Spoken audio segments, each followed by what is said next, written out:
In today's age of Airbnb investing, and I mean in the last year or two, people are spending serious cash on their properties to level up and stand out from the competition. The problem though, is that they're heavily investing into the wrong properties with the wrong amenities that, although sound cool and even look cool today, they're easily replicated by others a few months to a year later, which can diminish the overall long-term returns of a particular amenity or property. Case in point, pickleball courts. So in this video, we are going to talk about something that honestly has become one of the most misunderstood ideas in the short-term rental game: building a true moat around your property. Now, if you've heard the term moat before in investing, you probably think of companies like Apple or Tesla, pretty much businesses that are so unique or so dominant, it's hard for competitors to replicate them. Well, the same idea applies to short-term rentals. Let me be a little more clear. A real moat is not just a hot tub and some trendy wallpaper. It's not just about design. It's not just about throwing amenities at a house either. A true moat is something, or ideally a stack of things, that makes your property unforgettable and nearly impossible to copy. That's how you rise above the competition, charge premium rates, and dominate bookings even in saturated markets. So let's dive into how you actually build one, because this is how you maximize revenue for any property.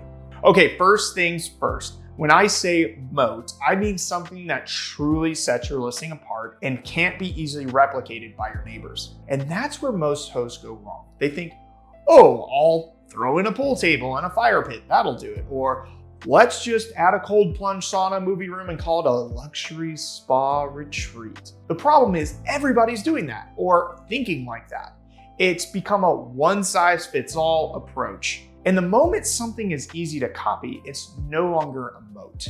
Moats require vision, creativity, and a real understanding of your guest avatar, which means who they are, what they love, and what kind of experience they'll tell everyone about. Let me show you a real example of one of my properties and the moat we built. I recently launched a property in Kentucky with a business partner that I think illustrates a type of moat perfect for this market. I'm gonna share the link of the listing down below so you can actually check it out on Airbnb. Now, here's what we stacked into this one listing. So it has a heated pool, 7 bathrooms, 2 hot tubs. There's a private pond for fishing, a game room with a golf simulator, a gym, a yoga studio, theater room, and a bourbon-themed putt-putt course. That's a lot of stuff. Yeah, you heard that right. Bourbon-themed putt-putt course.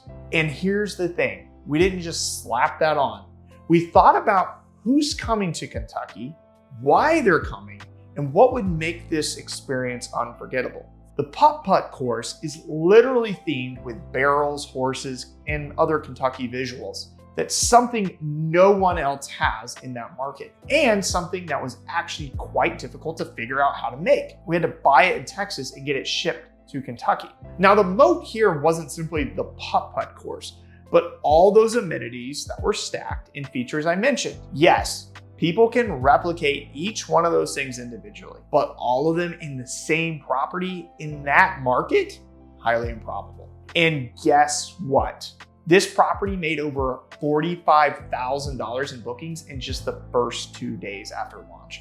That's a real moat. Now, you're probably thinking, well, yeah, Kenny, if I had over $300,000 to invest into a property, I could do the exact same thing anywhere.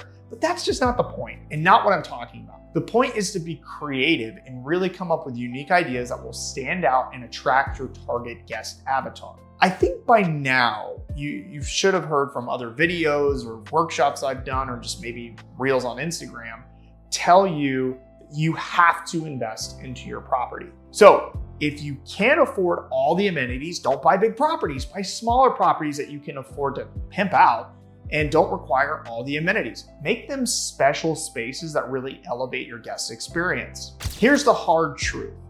Copy-paste culture is killing creativity. One of the biggest problems in the industry is how much copy and paste thinking there really is.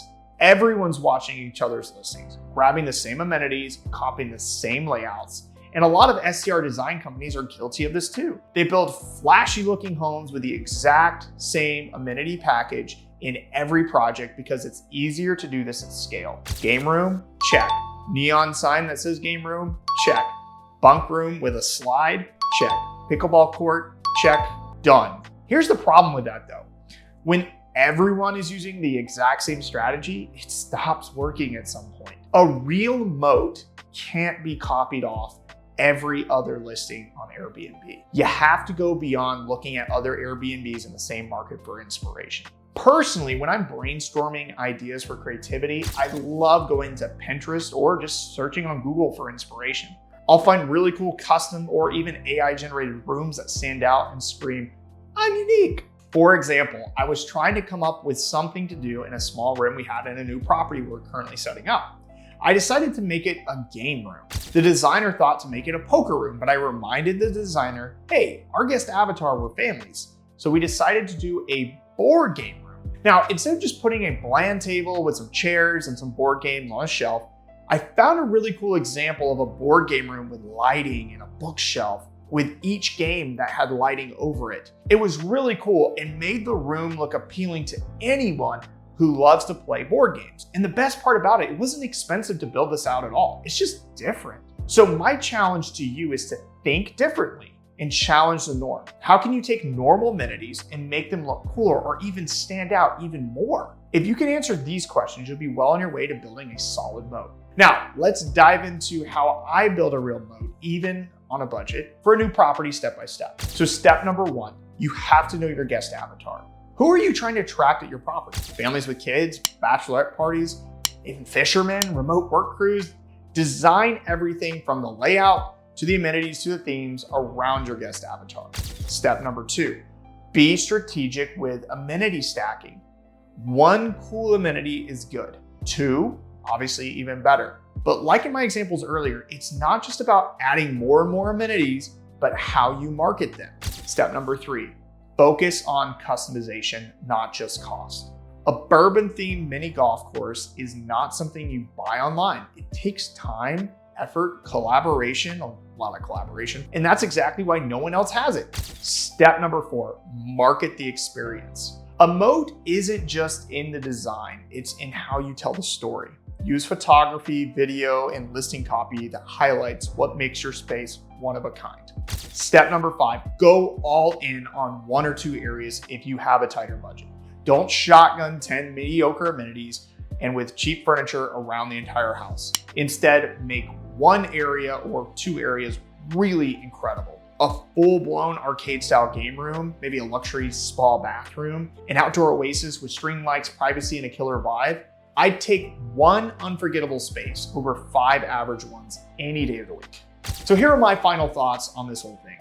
If you want to build a short-term rental that stands the test of time, you need more than good design. You need vision, you need creativity, and a willingness to do what others won't. That's how you build a real moat.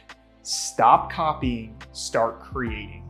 And remember this, a moat isn't just one thing, it's a stack of things, all thoughtfully built for a specific guest. That's really what gets you bookings. That's what drives repeat guests, and that's what keeps your listing profitable even in crowded markets. Now, if you got value from this, like and subscribe, and let me know in the comments what's one unique amenity or design element you've added to your STR that's helped you stand out. I'll see you on the next one.